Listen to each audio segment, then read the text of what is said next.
కొన్నేళ్ల క్రితం మన హైదరాబాద్లోని బాలానగర్లో ఐడిపిఎల్ అనే గవర్నమెంట్ కంపెనీ ఉండేది. చాలా మందికి తెలిసే ఉంటుంది. కొన్నేళ్ల క్రితం అది మూతపడింది. అసలు Indian drugs and pharmaceutical limited ఎలా స్టార్ట్ అయింది, ఎలా క్లోజ్ అయిపోయింది అనే విషయాల గురించి ఈ వీడియోలో మాట్లాడుకుందాం. ఇండిపెండెన్స్ 1947 తర్వాత ఇండియాలో మెడిసిన్ సిచ్యువేషన్ చాలా క్రిటికల్గా ఉండేది. Most of the essential medicines అనేవి యాంటీబయాటిక్స్, పెయిన్ కిల్లర్స్, హార్మోన్స్ లాంటివన్నీ కూడా ఫారిన్ కంపెనీస్ నుండి ఇంపోర్ట్ చేసుకునే వాళ్ళం. ప్రైస్ అనేది చాలా ఎక్కువగా ఉండేది. అలాగే సప్లై షార్టేజ్ ఉండేది. ఆ సమయంలో ఇండియాకి ఒక strong public sector pharma base అవసరమైంది. అప్పటి ప్రధానమంత్రి జవహర్లాల్ నెహ్రూ ఇనిషియేటివ్ తో 1954 లో గవర్నమెంట్ ఆఫ్ ఇండియా ఐడిపిఎల్ ని స్టార్ట్ చేసింది. దీనికి పెద్ద సపోర్ట్ యుఎస్ఎస్ఆర్ అంటే సోవియట్ యూనియన్, రష్యాతో కూడిన కొన్ని దేశాలు. కొన్ని మెషిన్స్ అనేవి యుఎస్ఎస్ఆర్ నుండి ఇండియాకి వచ్చాయి. ఐడిపిఎల్ మొదటి ప్లాంట్ ఉత్తరాఖండ్ లోని రిషికేశ్ లో స్టార్ట్ అయింది. అసలు ఈ కంపెనీ స్టార్ట్ చేయడానికి పర్పస్ ఏంటంటే ఇండియాలోనే బల్క్ డ్రగ్స్ తయారు చేయడం, ఇంపోర్ట్స్ యొక్క డిపెండెన్సీ తగ్గించడం మరియు తక్కువ ధరలకే మెడిసిన్స్ ప్రొవైడ్ చేయడం, కొత్తగా ఏర్పడుతున్న ఇండియన్ ప్రైవేట్ ఫార్మా కంపెనీస్ కి ఒక టెక్నాలజీ సపోర్ట్ ఇవ్వడం, అలాగే ఫ్యూచర్ లో ఎక్స్పోర్ట్స్ ద్వారా ఫారెన్ ఎక్స్చేంజ్ ని సంపాదించడం లాంటివి లక్ష్యంగా ఈ కంపెనీ స్టార్ట్ చేయడం జరిగింది. ఐడిపిఎల్ మొదటి ప్రొడక్ట్స్ యాంటీబయాటిక్స్, ఆ తర్వాత vitamins, pain killers, cardiac medicines లాంటివి తయారు చేయడం మొదలుపెట్టింది. 1960-70s లో ఇండియాలో ఫార్మా ఇండస్ట్రీ భూమ్ కి ఐడిపిఎల్ అనేది పునాదిగా నిలిచింది. 1961 లో మొదటి ప్రొడక్షన్ రిషికేశ్ లో స్టార్ట్ అయింది. తర్వాత ఇంకో 2 ప్రధాన యూనిట్లు హైదరాబాద్ లోని బాలానగర్ లో బల్క్ డ్రగ్స్ మరియు హర్యానాలోని గుర్గాన్ లో ఫార్ములేషన్ యూనిట్ స్టార్ట్ అయింది. 1960-80 టైంలో డైరెక్ట్ ఎంప్లాయీస్ కొన్ని వేల సంఖ్యలో ఉండేవాళ్ళు. ఆ టైంలో గవర్నమెంట్ పియూసీ కాబట్టి ఉద్యోగులు secure jobs, pensions, medical facilities, residential quarters లాంటివన్నీ పొందారు. బాలానగర్ లోనే ఐడిపిఎల్ కాలనీ ఏర్పడింది. అక్కడే చాలా ఫ్యామిలీస్ సెటిల్ అయ్యాయి. చాలా మంది ఇక్కడే కెరీర్ మొదలుపెట్టి ప్రైవేట్ ఫార్మా కంపెనీస్ అయిన డాక్టర్ రెడ్డిస్, అరబిందో, హెట్రో లాంటి పెద్ద సంస్థల్లో పెద్ద పొజిషన్ లో ఉన్నారు. ఆ కాలంలో ఐడిపిఎల్ ఒక సెంట్రల్ గవర్నమెంట్ పియూసీ కాబట్టి ఉద్యోగులు జీతాలు మంచి స్థాయిలో ఉండేవి. ప్రైవేట్ కంపెనీస్ లో ఉన్న ఫార్మా స్టాఫ్ కంటే డబుల్ శాలరీ ఇచ్చేవాళ్ళు. ఆ టైంలో ఈ జీతాలు హైదరాబాద్ లో మిడిల్ క్లాస్ జీవితం చాలా కంఫర్టబుల్ గా నడిచేది. లో rent quarters, medical facilities, canteen, transport, schooling, pension మరియు జాబ్ సెక్యూరిటీ ఇవన్నీ కూడా శాలరీ కంటే ఎక్కువ వాల్యుబుల్. ప్రైవేట్ ఫార్మా కంపెనీస్ అప్పట్లో ఇంకా చాలా చిన్నవి. వాళ్ళు ఇచ్చే జీతం కూడా చాలా తక్కువ.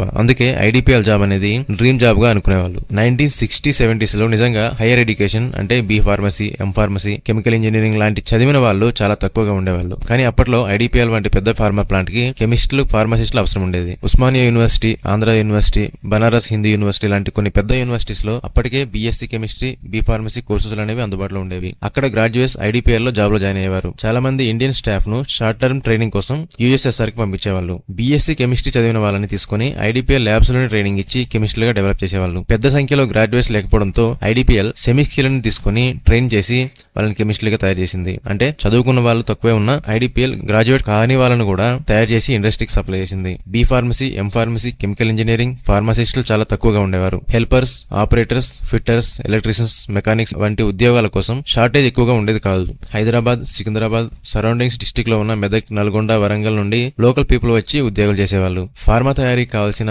Sulphuric acid, hydrochloric acid, nitric acid, ammonia, caustic soda వంటి అప్పట్లో ఇండియాలోనే కెమికల్ ఫ్యాక్టరీస్ గుజరాత్, మహారాష్ట్ర నుండి వచ్చేవి. బెంజిన్, టోల్విన్, ఫినాల్, ఎనిలిన్ లాంటి డెరివేటివ్స్ వంటి ఇంటర్మీడియట్స్ ఎక్కువగా ముంబై నుండి సప్లై అయ్యేవి. యాంటీబయోటిక్స్ తయారీకి కావాల్సిన fermentation cultures and intermediates USSR నుండి మరియు యూకే నుండి ఇంపోర్ట్ చేసుకునేవాళ్ళు. విటమిన్ కాన్సన్ట్రేట్స్, స్టిరాయిడ్ బేసెస్, కొన్ని bulk drugs intermediates foreign sources మీద ఎక్కువగా డిపెండ్ అయ్యేవి. 1970s తర్వాత ఇండియాలోనే కొత్త కెమికల్స్ ఇండస్ట్రీస్ రావడం వల్ల ఐడిపిఎల్ గ్రాడ్యువల్ గా లోకల్ రా మెటీరియల్స్ మీద ఆధారపడింది. ఉదాహరణకు ఐడిపిఎల్ హైదరాబాద్ కి కావాల్సిన సాల్వెంట్స్, ఎసిటోన్ గానీ, ఇథనాల్ గానీ, మిథనాల్, క్లోరోఫామ్ లాంటివి హైదరాబాద్ లోనే ప్రైవేట్ సప్లైస్ నుండి వచ్చేవి. కొన్ని ఇంటర్మీడియట్స్ మాత్రం గుజరాత్ నుండి సప్లై అయ్యేవి. రా మెటీరియల్స్ మోస్ట్లీ రైల్వే ద్వారా హైదరాబాద్ కి వచ్చేవి. బాలానగర్ కి దగ్గరలోనే రైల్వే సౌకర్యం కూడా ఉండేది. స్మాలర్ క్వాంటిటీస్ అనేవి లోకల్ ట్రాన్స్పోర్ట్ లో సప్లై అయ్యేవి, లారీస్, ట్యాంకర్స్ లాంటి వాటిలో. ఇప్పుడు ఐడిపిఎల్ ఎలా మూతపడిందో చూద్దాం. 1960-70 అనేది ఐడిపిఎల్ కి గోల్డెన్ పీరియడ్ గా చెప్పుకోవచ్చు. యుఎస్ఎస్ఆర్ సహకారంతో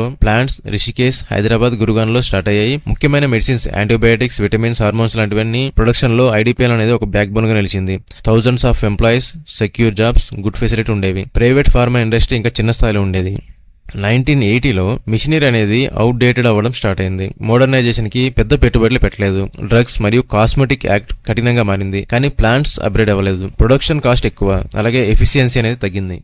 1991లో ఎకనామిక్ లిబరలైజేషన్ తర్వాత Indian pharma companies doctor Reddy's, Aurobindo, Hetero, Cipla లాంటివి వేగంగా ఎదిగాయి. వీరు లో కాస్ట్ కే హై క్వాలిటీ మెడిసిన్స్ తయారు చేసి గ్లోబల్ మార్కెట్ లోకి వెళ్లారు. ఐడిపిఎల్ మాత్రం గవర్నమెంట్ పై ఆధారపడింది. మోడర్నైజేషన్ చేయలేకపోయింది. ఫైనాన్షియల్ లాసెస్ పెరిగాయి. 2000 సంవత్సరంలో ప్లాంట్ సిక్ ఇండస్ట్రీగా ప్రకటించబడింది.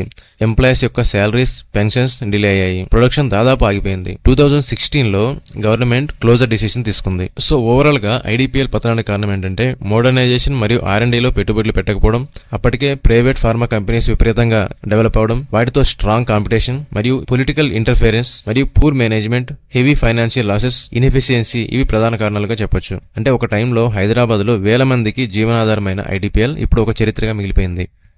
నెక్స్ట్ వీడియోలో ఇంకో కంపెనీ గురించి మాట్లాడుకుందాం.